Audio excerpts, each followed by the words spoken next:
जब इनके बीच में, चार लोगों के बीच में एक एग्रीमेंट हो रहा है for creation of partnership, what it is also a contract. यदि ये कॉन्ट्रैक्ट की सारी बातों को फुलफिल करता है, सर कॉन्ट्रैक्ट है, ये बिल्कुल है। तो सर समझने वाली बात क्या है कि सर पहले जो पार्टनरशिप के प्रोविजंस थे, they were imbibed in the Indian Contract Act 1872 itself. Partnership के प्रोविजंस इंडियन कॉन्ट्रैक्ट एक्ट के अंदर ही थे, क्योंकि क्या पार्टनर्स के बीच में एक कॉन्ट्रैक्ट ही तो बन रहा था। तो सर उस कॉन्ट्रैक्ट से रिलेटेड प्रोविजन सारे इंडियन कॉन्ट्रैक्ट एक्ट में आ गए। Now what is exactly happening is 1932 में वो प्रोविजंस इंडियन कॉन्ट्रैक्ट एक्ट में से हटा दिए गए, वो वाले प्रोविजंस, ठीक है, और नया एक्ट लाया गया, द इंडियन पार्टनरशिप एक्ट। आप लोग पूरा लिखेंगे, कभी भी लिखें, पूरा लिखना, अधूरा मत लिखना, नंबर कट जाएंगे, ठीक है। इंडियन पार्टनरशिप एक्ट 1932, ठीक है। तो वहां से हटा के प्रोविजंस इसमें डाल दी गई, क्योंकि देखा कि ये एक बहुत बड़ा, मतलब पार्टनरशिप बहुत ज्यादा फॉर्म होने लग गई हैं, ठीक है, और ये अपने आप में एक ऐसी फील्ड बन गई है जिसका डेवलपमेंट हो रहा है। तो वहां से हटा के और पूरा का पूरा एक्ट बना दिया गया। वेरी सिंपल, ठीक है सर। तो पिताजी तो इंडियन कॉन्ट्रैक्ट एक्ट ही हैं, उसी में से सेल ऑफ गुड्स एक्ट निकले हुए हैं, उसी में से इंडियन पार्टनरशिप एक्ट निकला है, ठीक है। चलिए, ये तो हो गई अपनी पहली बात। दूसरी बात, सर थोड़े टाइम पहले तक ये पार्टनरशिप एक्ट के प्रोविजन जम्मू एंड कश्मीर पे नहीं लगते थे, लेकिन अभी रिसेंटली मैंने आपको जब सेल ऑफ गुड्स एक्ट पढ़ाया था तब भी बताया था कि सर अब after recent developments partnership act के प्रोविजन जम्मू एंड कश्मीर में भी लग गए, सेल ऑफ गुड्स एक्ट के भी प्रोविजन जम्मू एंड कश्मीर पर एप्लीकेबल होने लग गए हैं। इसलिए अब वो सेपरेट याद रखने की कोई जरूरत नहीं है आपको, ठीक है, पहली बात। दूसरी बात कि सर, तो तीनों बातें मैंने आपको बता दी कि sir earlier Indian Contract Act से गवर्न होता था, this act applies to whole of India, and partnership is a result of a contract, ठीक है।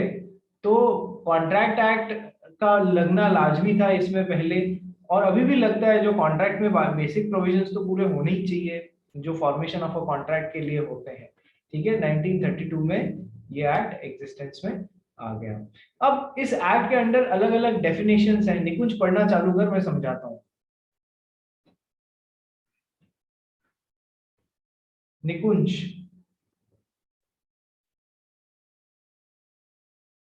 Yes, sir. Partners, person who have entered into partnership with one another are individually called partners. देखो, partnership का मतलब भी हम अभी समझेंगे यहां पर नीचे, meaning of partnership. So persons who have entered into partnership with one another are individually called partners. क्या मतलब? जिन्होंने आपस में पार्टनरशिप वाला रिलेशनशिप आपस में बनाया है, पर्सन्स, देखो बहुत ध्यान से सुनना क्या बोल रहे हैं, पर्सन्स, ठीक है। persons who have entered into partnership with one another are individually called partners। Sir ये भी पार्टनर, ये भी पार्टनर, ये भी पार्टनर, ये भी पार्टनर, इंडिविजुअली इनको पार्टनर्स बोलेंगे, कलेक्टिवली इनको हम क्या बोलेंगे? ये तो फर्म है, पार्टनरशिप फर्म है, ठीक है। तो अब पर्सन से क्या मतलब हुआ यार? कौन पर्सन? मतलब चाहे वो आर्टिफिशियल पर्सन हो, चाहे वो नेचुरल पर्सन हो, है तो पर्सन ही। यानी कि सर एक पार्टनरशिप फर्म में आर्टिफिशियल पर्सन भी पार्टनर बन सकता है और नेचुरल पर्सन तो बन ही सकता है। फॉर एग्जाम्पल, जैसे कि एक फर्म में हिमांशी पार्टनर हो गई, रिया पार्टनर हो गई, तो हिमांशी और रिया क्या हो गए? ये तो नेचुरल पर्सन हो गए। एक कंपनी हो गई XYZ प्राइवेट लिमिटेड, ये भी कंपनी हो गई, लेकिन ये आर्टिफिशियल पर्सन है ना। सो कंपनी भी एक पार्टनरशिप फर्म में पार्टनर बन सकती है। तो इन तीन जनों की पार्टनरशिप हो गई। सर बोलो, समझ में आया आपको? यस और नो? Yes sir. ठीक है। ऐसा भी हो सकता है, आगे हम पढ़ेंगे, ऐसा भी हो सकता है कि सर XYZ प्राइवेट लिमिटेड और ABC लिमिटेड दोनों कंपनीज ने मिलकर एक पार्टनरशिप फॉर्म क्रिएट कर दी है। बिल्कुल हो सकता है, लेकिन इसका मतलब ये नहीं है, कतई मत समझना कि इस पार्टनरशिप फर्म में XYZ प्राइवेट लिमिटेड जो है वो पार्टनर बन गई है, यानी कि इस कंपनी में जितने भी मेंबर्स हैं वो यहाँ पर पार्टनर बन रहे हैं। ऐसा भूल के भी गलत मत समझ लेना कि इसमें राम था, श्याम था, रहीम था, करीम था, ये सब यहाँ पर पार्टनर बन गए। ना ना ना, बिल्कुल गलती मत करना ऐसी। अपन सब जानते हैं ये कंपनी जो है ये एक सेपरेट लीगल एंटिटी होती है। Company is a separate legal entity, ठीक है। तो इसका खुद का एग्जिस्टेंस है, ये खुद कंपनी यहाँ पर पार्टनर बन रही है। इसके मेंबर्स यहाँ पर कंपनी के पार्टनर बन जाने से मेंबर्स यहाँ पर पार्टनर नहीं बन जाते हैं। ये तो हो गई एक पहली बात। दूसरी बात कि सर अब और भी बातें आती है, तो सर एक HUF नाम की चीज होती है, हिंदू अनडिवाइडेड फैमिली। क्या आप लोगों ने उसके बारे में सुना है पहले कभी, HUF के बारे में? Yes sir. ठीक है, मतलब हिंदू अनडिवाइडेड फैमिली ये एक बिजनेस फॉर्मेट होता है जिसमें एक ही फैमिली के लोग जो हैं ये आपस में मिलके और धंधा करते हैं, उनमें ब्लड रिलेशनशिप होता है, ठीक है। तो हिंदू अनडिवाइडेड फैमिली के लोग जो होते हैं कभी भी उनको पार्टनरशिप मत क्रिएट कर देना, HUF को कभी भी पार्टनरशिप मत मानना। HUF हमेशा, मान लो एक फैमिली चल रही है, मान लो राठौर फैमिली, ठीक है। तो रिया के दादाजी दादाजी की 2 संतानें हुई, एक रिया के पापा, एक रिया के चाचा, फिर रिया के पापा की 2 संतानें हुई, ठीक है। तो इस तरीके से यहाँ पर हिंदू अनडिवाइडेड फैमिली में लोग जुड़ते जाते हैं, ठीक है। यानी कि यहाँ पर HUF में आपको स्टेटस कैसे आपको एंट्री कैसे मिलती है? आपको एंट्री मिल रही है because of your status in that family. आप उस फैमिली का हिस्सा हैं, इसलिए आपको ऑटोमेटिकली उस HUF में जगह मिल गई है काम धंधा करने के लिए। जबकि एक पार्टनरशिप जो होती है ना भाई, पार्टनरशिप में आप अभी अपन ने पढ़ा है, partnership is a result of an agreement. Partnership is a result of an agreement. यहां पर अपन खुद अपनी मर्जी से एग्री करके कॉन्ट्रैक्ट बना के और फिर आते हैं। तो यहां पर अपन अपनी इच्छा से आते हैं, यहां पर अपन अपने स्टेटस के कारण आ रहे हैं। यहाँ पर अपन कॉन्ट्रैक्ट या एग्रीमेंट करके घुस रहे हैं, यहाँ तो अपने ओहदे के, पारिवारिक ओहदे के कारण अपन अंदर HUF में आ रहे हैं। तो HUF को कभी भी पार्टनरशिप मानने की गलती मत करना, ये एक अलग ही कहानी होती है। तीसरी बात सर, इन आर्टिफिशियल पर्सन या नेचुरल पर्सन, तो यहाँ पर जैसे राम हो गया, ये तो पार्टनरशिप फॉर्म में पार्टनर बन सकता है। श्याम हो गया, ये भी बन सकता है। सर XYZ प्राइवेट लिमिटेड, ये भी हो सकती है। लेकिन क्या एक HUF पार्टनरशिप में पार्टनर बन सकती है? नहीं सर, HUF कभी भी पार्टनरशिप में पार्टनर नहीं बन सकती है। हाँ, इस HUF के सारे बंदे यदि इंडिविजुअली चाहें तो अपनी इंडिविजुअल कैपेसिटी में कोई पार्टनरशिप फर्म बना सकते हैं, लेकिन HUF के नाम पे इनको पार्टनरशिप फर्म नहीं बनानी, मतलब पार्टनर नहीं, HUF पार्टनर नहीं बन सकती। क्या ये बात समझ में आई आपको? बोलो हाँ या ना। Yes sir. ठीक है, और इतना ज्यादा ये इंपॉर्टेंट है भी नहीं अपने लिए कि HUF बन सकते हैं नहीं, बस ध्यान रखना। तो पार्टनर्स कौन है? Partners are persons. देखो ये वर्ड पे सारा दारोमदार टिका हुआ है। Who have entered into partnership. Partnership क्या होता है रे? पार्टनरशिप एक तरीके का एग्रीमेंट होता है, अभी पढ़ेंगे अपन नीचे सारी details. with one another are individually called partners and collectively they are known as firm। ठीक है, सेकंड पढ़ निकुंज। Following persons are not deemed to be partners. First, member of HUF carrying on family business. Second, a Burmese Buddhist husband and wife carrying on a business. Section 5. देखो ये तो मैं आपको already बता चुका हूँ। एक HUF को कभी भी पार्टनरशिप मानने की गलती मत करना। Members of a HUF carrying on family business are not deemed to be partners. उनको पार्टनर्स मत मानना, वो हिंदू अनडिवाइडेड फैमिली अलग ही कंसेप्ट चलता है। Number 1। Number 2, Burmese Buddhist husband and wife carrying on a business. देखो ये इसकी जड़ें कहीं, रूट्स जो है वो कहीं हिस्ट्री में जाती हैं। बर्मा में क्या होता था, जो बर्मा जो अब शायद नाम तो चेंज ही हो चुका है, I don't exactly remember right now, but Burma में बुद्धिस्ट हस्बैंड एंड वाइफ जो होते थे, उन बुद्धिस्ट हस्बैंड और वाइफ उनकी परिपाटी कुछ ऐसी थी कि वो मिल के धंधा चलाते थे। लेकिन वो मिल के धंधा क्यों चला पा रहे हैं और कलेक्टिवली काम क्यों कर पा रहे हैं, क्योंकि उनकी व्यवस्था ही ऐसी थी कि हस्बैंड वाइफ मिल के काम धंधा करेंगे। तो ये इसके कारण, जैसे हमने एचयूएफ के कारण यहाँ पर सब मिलजुल के काम धंधा कर रहे हैं, लेकिन तो भी हमने इसको पार्टनरशिप नहीं माना। उसी तरीके से बुद्धिस्ट हस्बैंड एंड वाइफ को भी, जो कि कैरिंग ऑन बिजनेस कर रहे हैं, उनको भी अपने को पार्टनरशिप नहीं मानना है जब तक ये मिलके कोई एग्रीमेंट से अलग पार्टनरशिप नहीं खोलते हैं, तब तो ये पार्टनरशिप कहलाएंगे। By default Buddhist Burmese husband and wife carrying on business together are not to be considered as a partners, ठीक है, और partnership. So these are not deemed to be partners. Third, Nikun, firm person who have entered into partnership with one another are collectively called firm. sir, partners तो कौन? Persons who have entered into partnership with one another are individually called partners and collectively. चारों को एक साथ में क्या बोलूंगा जिन्होंने मिलकर पार्टनरशिप बनाई है? सर अपन इसको फर्म बोलेंगे। बात समझ में आ गई? Yes everyone. अब देखो, कंपनी के लिए तो मैं हमेशा बोलता हूं, company is having a separate legal entity. Company is having a separate legal entity. Yes sir. इनको मान लो 5 लोगों ने मिलके बनाया या 7 लोगों ने मिलके बनाया। जिस दिन इस कंपनी का इनकॉर्पोरेशन हो गया, रजिस्ट्रेशन हो गया, इनकॉर्पोरेशन हो गया, उस दिन से ये एक अलग पर्सन और ये सब अलग पर्सन, सेपरेट है। Company is separate from these persons. इसकी अलग लीगल एंटिटी है। आर्टिफिशियल पर्सन है तो क्या हुआ? पर्सन तो है। यानी कि इसकी एसेट्स इसकी खुद की, इसकी लायबिलिटीज इसकी खुद की। ये अपने नाम पे बैंक अकाउंट खोल सकता है, अपने नाम पे जमीनें खरीद सकता है, बिजनेस कर सकता है, वगैरह वगैरह।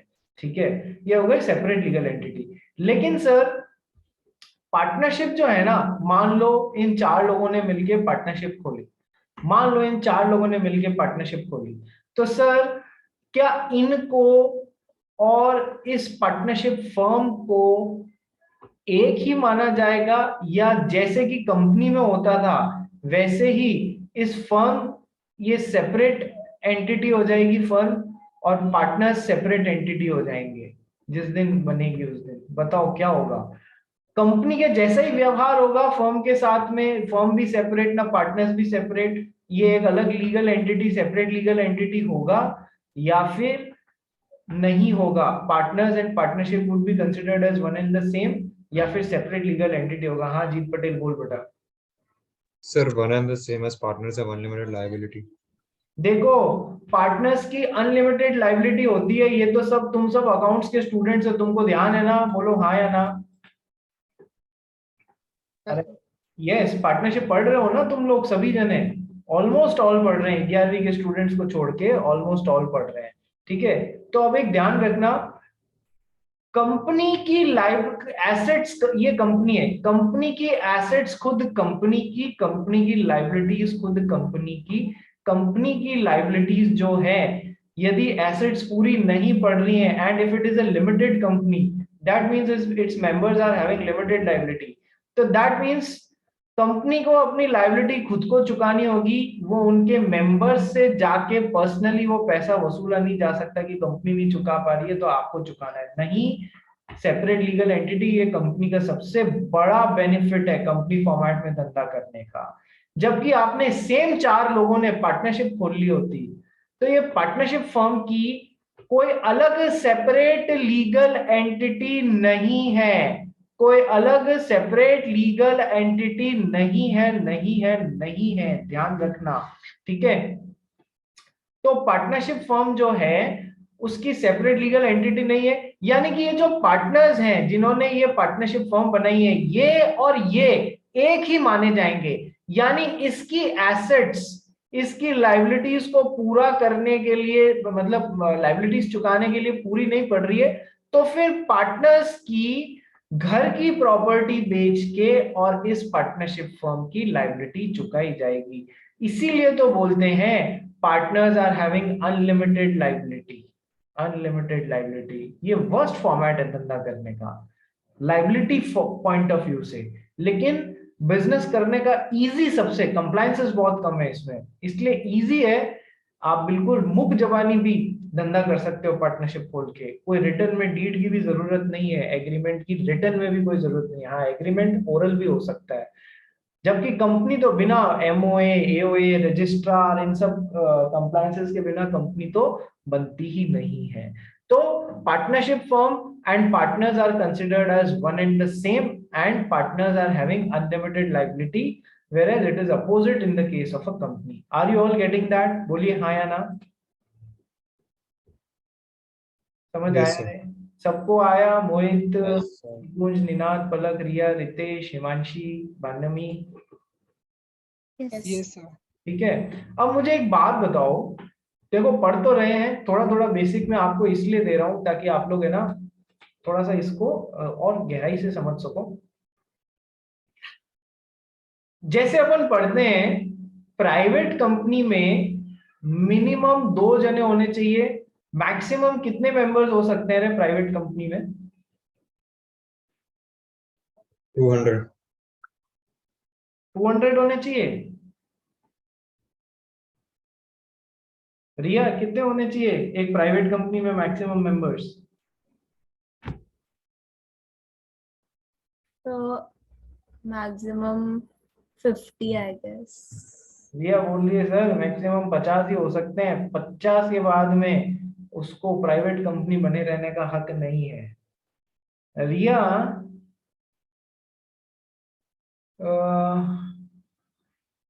हिमांशी कितने हो सकते हैं रे? रिया ने 50 बोला, जीत ने 200 बोला, तो 200। 200 हो सकते हैं। शैली कितने हो सकते हैं? प्राइवेट कंपनी में मैक्सिमम नंबर ऑफ मेंबर्स कितने हो सकते हैं रे? शैली कितने हो सकते हैं?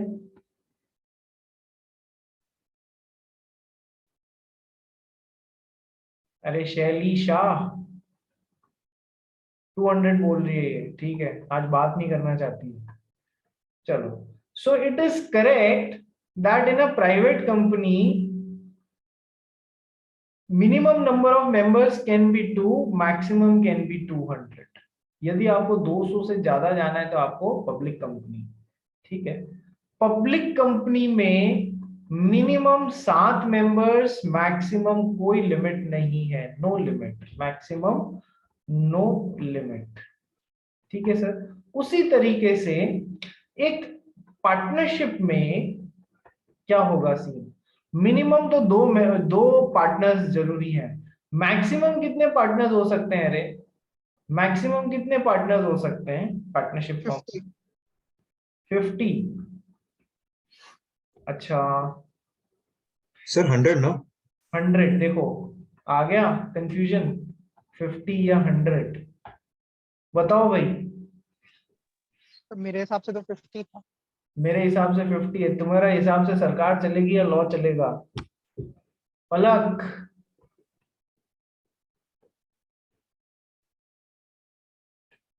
अरे राठी हाँ साहब सर। बताओ कितने होने चाहिए पार्टनरशिप में? मैक्सिमम पार्टनर्स 50 हो सकते हैं, 100 हो सकते हैं, कितने हो सकते हैं? 50। 50 हो सकते हैं सर, ठीक है। इसका करेक्ट आंसर कुछ इस तरीके से है। सबसे पहले तो ये समझो पार्टनरशिप फर्म में मिनिमम तो 2 पार्टनर्स होने चाहिए, मैक्सिमम कितने होने चाहिए पार्टनर्स? ये सर पार्टनरशिप एक्ट 1932 से नहीं आ रहा है। सरप्राइजिंगली मैक्सिमम पार्टनर्स एक पार्टनरशिप फर्म में कितने हो सकते हैं, ये पार्टनरशिप एक्ट 1932 से नहीं आके कंपनीज एक्ट 2013 से आ रहा है। कंपनीज एक्ट 2013 के अंडर रूल्स बने हुए हैं, कुछ 2014 के रूल्स हैं, मैं नाम आपको बाद में अपडेट कर दूंगा, अभी जरूरत नहीं है, ठीक है। रूल्स बने हुए हैं कुछ 2014 के, तो उन रूल्स में बोला हुआ है कि सर एक पार्टनरशिप में मैक्सिमम उतने जने हो सकते हैं जितने की सेंट्रल गवर्नमेंट ने प्रेस्क्राइब कर रखे हैं, और सेंट्रल गवर्नमेंट कभी भी 100 से ज्यादा प्रेस्क्राइब नहीं करेगी। और करंट जो सेंट्रल गवर्नमेंट ने 100 की लिमिट के अंदर प्रेस्क्राइब कर रखा है वो लिमिट बताई गई है 50। क्या तुमको तरीका समझ में आ गया इस चीज को कैसे आंसर करने का? कई कई जने कंफ्यूज होके 50 बोल देते हैं, कई जने 100 बोल देते हैं। तो सर वो रूल्स बोलते हैं कि उतने मैक्सिमम नंबर ऑफ मेंबर्स हो सकते हैं जितने की सेंट्रल गवर्नमेंट 100 की लिमिट के अंदर अंदर सेट करे, और करंटली सेंट्रल गवर्नमेंट ने 50 सेट कर रखे हैं। ठीक है, यानी कि पार्टनरशिप में मिनिमम 2, मैक्सिमम 50। यदि 51 जने मिलके पार्टनरशिप बनाना चाहते हैं या ऑलरेडी एग्जिस्टिंग 50 में एक और आके जुड़ जाता है, तो वो फिर वो पार्टनरशिप नहीं बनी रह सकती। वो पार्टनरशिप नहीं बनी रह सकती, उसको अपना फॉर्मेट चेंज करना होगा। या तो उसको कंपनी में कन्वर्ट हो जाना होगा या उसको एलएलपी में कन्वर्ट हो जाना चाहिए, बट अब वो नो मोर 1932 वाली पार्टनरशिप नहीं बनी रह सकती। क्या ये बात समझ में आई? बोलिए हाँ या ना। 2 और 50, 50 के आगे ब्रैकेट में 100 इसलिए लिख लेना कि आपको याद रही है पॉइंट। समझ में आया सभी लोगों को? समझ में आया? बोलो हाँ या ना। Yes, sir. ठीक है, निकुंज में Yes, सर इसमें बैंकिंग के लिए अलग नंबर्स थे ना? बेटा वो पहले हुआ करता था कि एक बैंकिंग के लिए पार्टनरशिप है तो उसमें मैक्सिमम 10 हो सकते हैं, नहीं तो 20 हो सकते हैं, या फिर 20 हो सकते हैं, अदरवाइज मैक्सिमम 10 हो सकते हैं। ये पहले हुआ करता था। After Companies Act 2013 and rules made thereunder, इसको 50 और 100, अब बैंकिंग और नॉन बैंकिंग वाला बाइफर्केशन हम भूल चुके हैं। सभी के लिए मतलब मैक्सिमम उतना जितना सेंट्रल गवर्नमेंट प्रेस्क्राइब कर सकती है इस लिमिट के अंदर, और सेंट्रल गवर्नमेंट ने राइट नाउ प्रेस्क्राइब करके रखा है 50। समझ में आया? अब वो बैंकिंग नॉन बैंकिंग वाला बाइफर्केशन भूल जाना। फाइन। Okay sir. बहुत पुरानी बात है जो तुम लोग ने पढ़ी हुई है, शायद तुम्हारी स्कूल बुक्स में अपडेट हुआ हो नहीं हुआ, आई डोंट नो, बट असलियत यही है जो मैं आपको पढ़ा रहा हूँ। ठीक है भैया, चलिए। तो ये कुछ बेसिक बात है। अच्छा, पार्टनरशिप एक्ट में क्यों नहीं डिफाइन किया है, कंपनीज एक्ट में क्यों डिफाइन किया है कि एक पार्टनरशिप में मैक्सिमम 50 और ब्रैकेट 100, ये वाली बात है? सर क्योंकि कंपनीज एक्ट बोल रहा है कि यदि इससे ज्यादा लोग एक साथ इकट्ठे हो रहे हैं तो फिर भैया दूसरा फॉर्मेट अडॉप्ट कर लो। कम वो कहना तो ये चाह रहा है कंपनी, लेकिन हमारे पास में एक एलएलपी नाम का फॉर्मेट और है। ठीक है, तब आप पार्टनर नहीं बने रह सकते। Very simple. चलिए आइए देखते हैं, अपन ने डेफिनेशंस पढ़ ली पार्टनर की। पर्सन्स इंडिविजुअली पार्टनर्स कहलाएंगे, कलेक्टिवली फर्म कहलाएंगे। फर्म नेम पढ़ गई definition. Under which their business is carried on is called the firm name. The name under which their business is carried on is called the firm name. ठीक है, इस firm का collectively जिन लोगों ने मिलकर partnership बनाया उनको हम कलेक्टिवली फर्म बोलते हैं। ये जिस नाम के अंडर अपना धंधा कलेक्टिवली कर रहे हैं उसको हम बोलते हैं फर्म नेम। जैसे कि राम, श्याम, रहीम, करीम, इस तरीके से। अच्छा, कंपनी के नाम के आगे तो आपको प्राइवेट लिमिटेड या इस तरीके से लगाना जरूरी होता था। कंपनी के नाम के आगे आपको प्राइवेट लिमिटेड या लिमिटेड वगैरह वगैरह लगाना जरूरी होता था। बट पार्टनरशिप के नाम के आगे, मैं 1932 वाले की बात कर रहा हूँ और किसी की नहीं कर रहा हूँ, पार्टनरशिप के आगे आपको कुछ लगाने की जरूरत नहीं है ऐसे वगैरह, पार्टनर्स वगैरह वगैरह। ठीक है, तो लोगों ने तो यहां तक लगा लिया है Ram and Shyam company, Ram and Shyam company. ठीक है, ये कंपनी लगाने की कोई जरूरत भी नहीं थी, पर ये कंपनी लगाने से ये कोई कंपनी नहीं हो जाती है, ये एक्चुअल में पार्टनरशिप बन रही है। ठीक है, क्योंकि कंपनी के नाम का आगे तो अपन सब जानते हैं लिमिटेड, प्राइवेट लिमिटेड, इस तरीके से आना चाहिए। So it is not exactly a company. कई बच्चे इसलिए कंफ्यूज हो जाते हैं कि सर कंपनी नाम लिखा हुआ है ना, ये तो कंपनी आ रही है। नहीं भाई, ये पार्टनरशिप है। ठीक है, चलिए। तो फर्म का नाम, the name under which their business is carried on is called firm name. आ जाओ, एक्ट ऑफ द फर्म पढ़ गई। Act of the firm, section 2, subsection A. Act of firm means any act or omission by all the partners or by any partner or agent of the firm which gives rise to the right enforceable by or against the firm. देखो, पहली बात समझना कि sir partnership में क्या होता है, partnership एक जो लोग है ना पार्टनरशिप का धंधा करते हैं ना, पार्टनरशिप फॉर्मेट में आके धंधा करते हैं ना, तो उनका आपस में जबरदस्त आपसी विश्वास होता है, उनका जबरदस्त आपसी विश्वास होता है। यानी कि may I call it as a fiduciary relationship, can I call it as a fiduciary relationship? आपसी विश्वास वाला रिलेशनशिप है। हाँ सर, आपसी विश्वास वाला है। फिर हम कहते हैं कि सर इन लोगों की हर पार्टनर की अनलिमिटेड लायबिलिटी है। हाँ सर, अनलिमिटेड लायबिलिटी है। पार्टनरशिप फर्म नहीं चुका पा रही है तो पार्टनर से इंडिविजुअली वो पैसा वसूला जा सकता है। यदि ये पार्टनर भी नहीं चुका पा रहा है, ये पार्टनर भी नहीं चुका पा रहा है, ये पार्टनर भी नहीं चुका पा रहा है, तो सारा का सारा पैसा चुकाने के लिए ये अकेला पार्टनर लायबल हो सकता है। कितनी भी लायबिलिटी दे सकते हैं अपन किसी भी पार्टनर को। So it is an unlimited liability game. ठीक है, तो अब फिड्यूशियरी रिलेशनशिप है, अनलिमिटेड लायबिलिटी, आपसी विश्वास वाला रिलेशनशिप है। सर पहली बात, अनलिमिटेड लायबिलिटी तक लेने को तैयार हो जाते हैं पार्टनर्स। क्यों? क्योंकि आपसी विश्वास वाला रिलेशनशिप है। और पार्टनरशिप के बिजनेस रिलेटेड कामों से, पार्टनरशिप के नॉर्मल कोर्स ऑफ बिजनेस में, बिजनेस रिलेटेड कामों में, यदि ये 4 पार्टनर्स में से एक पार्टनर बाहर किसी थर्ड पार्टी के साथ में कुछ कमिटमेंट करके आ गया on behalf of the firm, तो पूरी फर्म और बाकी के पार्टनर्स उससे बाइंड होने लग जाएंगे।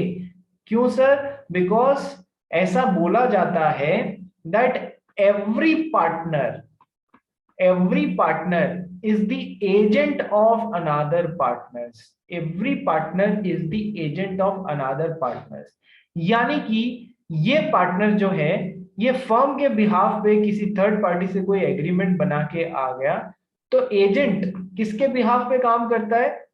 प्रिंसिपल के बिहाफ पे। तो एजेंट थर्ड पार्टी के साथ में यदि कोई कॉन्ट्रैक्ट बना के आ रहा है तो उससे कौन बाइंड हो रहा है? प्रिंसिपल बाइंड हो रहा है। हम कह रहे हैं हर पार्टनर बाकी के पार्टनर्स का एजेंट है। ठीक है, तो ये पार्टनर बाकी तीनों का एजेंट हुआ, यानी बाकी 3 इसके प्रिंसिपल हुए, यानी कि अपने काम से बाकी 3 पार्टनर्स और पूरी फर्म का भी एजेंट है ये, तो पूरी फर्म और बाकी के सारे पार्टनर्स को बाइंड कर देता है ये। क्या ये थ्योरी समझ में आई तुमको? बोलो बोलो। Yes, sir. ठीक है, बहुत इंपॉर्टेंट पॉइंट है, इस पे बेस्ड एग्जाम में क्वेश्चन आते हैं। ठीक है, तो बाइंड कर सकता है। तो अब ये पार्टनर जो है, ये बाकी के तीनों पार्टनर्स और पूरी पार्टनरशिप फर्म का एजेंट है। इन तीनों को भी बाइंड कर देगा अपने काम से, और पार्टनरशिप फर्म को भी बाइंड कर देगा अपने काम से, जो इसने थर्ड पार्टी के साथ में फर्म के बिहाफ पे फर्म के नाम से कॉन्ट्रैक्ट बना दिया। तो ठीक है सर, वंडरफुल। अब बात अभी तक अधूरी है, पूरी समझो। एवरी पार्टनर, हर पार्टनर, ये वाला पार्टनर है ना, ये बाकी के पार्टनर्स का और पूरी फर्म का एजेंट तो है। Every partner is an agent, as well as every partner is the principal of another partners. यानी कि ये बंदा जो है, ये बाकी सबका प्रिंसिपल भी है, तो ये इसके काम से भी बाइंड होगा क्योंकि इसका एजेंट है, इसके काम से भी बाइंड होगा, इसके काम से भी बाइंड होगा।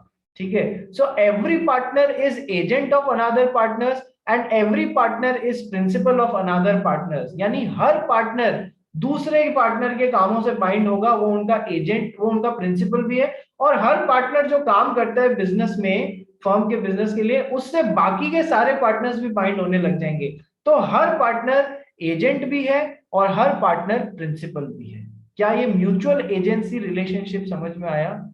इसे कहते हैं mutual agency relationship of the partners, that her partner दूसरे पार्टनर का एजेंट और पूरी फर्म का एजेंट, तो सबको अपने काम से बाइंड कर देगा जो उसने फर्म के लिए किए हैं during the business of the firm.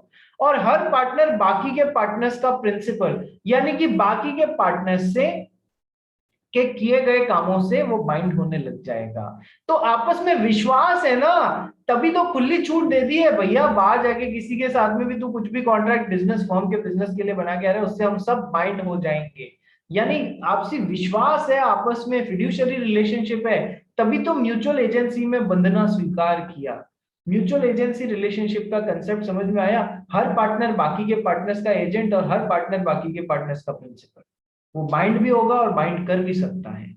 Sir बहुत इंपॉर्टेंट कंसेप्ट है sir and ma'ams, are you all getting it? Mutual agency relationship, Yes, sir. ठीक है। सो ये क्या बोल रहा है? Act of the firm, and act of the firm means any act or omission by all the partners. सारे partners ने मिलके कुछ काम किया या नहीं किया जो फर्म के बिहाफ पे, तो वो फर्म का काम कहलाएगा।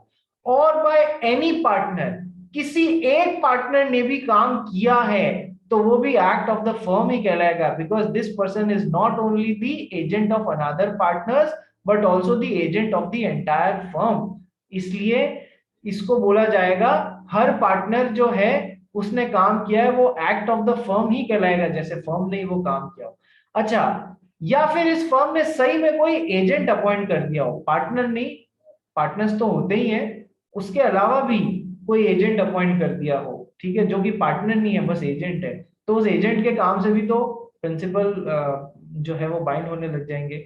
सो और agent of the firm which gives rise to a right enforceable by or against the firm, enforceable by or against the firm, ठीक है, enforceable by the firm और enforceable against the firm। कहने का मतलब ये एक इंडिविजुअल पार्टनर अपने काम से पूरी फर्म को बाइंड कर सकता है, सारे पार्टनर्स भी मिलकर फर्म को बाइंड कर सकते हैं, वो सब चाहे एक आदमी कर रहा है चाहे पूरी फर्म के सारे पार्टनर्स कर रहे हैं, it will be known as act of the firm. So simple concept समझ लिया ना म्यूचुअल एजेंसी का, अब कोनो दिक्कत नहीं होगी आपको, ठीक है।